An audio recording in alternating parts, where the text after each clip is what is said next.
वाद विवाद न्यूज, सर्वसामान्य जनतेचा आवाज। हिंदू मुस्लिम ऐक्याची परंपरा जपत पिंपळनेरमध्ये ईद उल अजहा उत्साहात साजरी। पिंपळनेर शहरात ईद उल अजहा अर्थात बकरी ईदचा पवित्र सण मोठ्या उत्साहात, धार्मिक वातावरणात व शांततेत साजरा करण्यात आला। सकाळपासूनच मुस्लिम बांधवांनी ईदगाह व मशिदीमध्ये विशेष नमाज अदा करून देशात शांतता, ऐक्य, बंधुभाव तसेच सुख समृद्धीसाठी दुआ मागितली। ईदच्या निमित्ताने संपूर्ण शहरात आनंदाचे व उत्साहाचे वातावरण निर्माण झाले होते। लहान मुलांपासून ज्येष्ठांपर्यंत सर्वांनी एकमेकांना शुभेच्छा देत सणाचा आनंद द्विगुणित केला। विशेष म्हणजे पिंपळनेर शहरातील हिंदू मुस्लिम बांधवांनी एकत्र येत सामाजिक सलोखा, परस्पर प्रेम व बंधुभावाची सुंदर परंपरा कायम राखली। अनेक हिंदू बांधवांनी मुस्लिम मित्रांच्या घरी जाऊन ईदच्या शुभेच्छा दिल्या, तर मुस्लिम समाजानेही प्रेमाने व आपुलकीने त्यांचे स्वागत केले। एक गाव एक परिवार ही भावना या सणातून पुन्हा अधोरेखित झाली। तसेच शासनाने ज्या पशूंच्या कत्तलीवर कायद्याने बंदी घातली आहे त्या निर्णयाचे मुस्लिम समाजाने पूर्ण स्वागत करत शासन नियमांचे काटेकोर पालन केले। सामाजिक जबाबदारी आणि कायद्याचा आदर राखण्याचा सकारात्मक संदेश मुस्लिम बांधवांनी समाजासमोर ठेवला।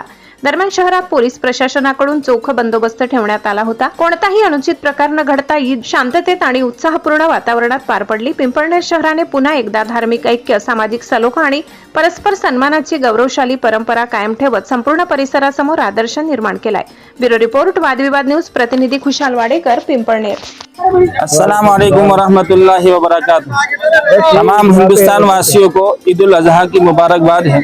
हम पिंपळनेर वालों की तरफ से पूरे हिंदुस्तान वासियों को ईद की मुबारकबाद देते हैं। आज हम इस ईद उल अजहा के मौके पर तमाम हिंदुस्तान वासियों को जो है मोहब्बत का पैगाम देते हैं कि वापस जो है हम मोहब्बत के साथ में रहे, भाईचारे के साथ में रहे। जो हिंदुस्तान पहले था आज वो हिंदुस्तान बाकी रहे। इस तरीके से हमारे मुल्क के अंदर अमन और शांति बाकी रहेगी और इस तरीके से इंशाल्लाह जो है हमारे मुल्क में हमें अपनी ज़िंदगी गुजारना आसान भी होगा। इसलिए जो है हमें पैगाम देते हैं कि हम जैसे पहले थे हिंद, सिख, ईसाई भाई आपस में भाई भाई थे, आज भी हम वापस भाई भाई बन जाए और आपस की दुश्मनियों को ख़त्म करें, नफरतों को ख़त्म करें। वालेकुम अस्सलाम वरहमतुल्लाहि वबरकातुहू।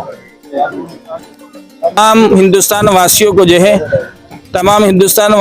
जो है हम ईद की मुबारकबाद देते हैं। वालेकुम अस्सलाम वरहमतुल्लाहि वबरकातुहू।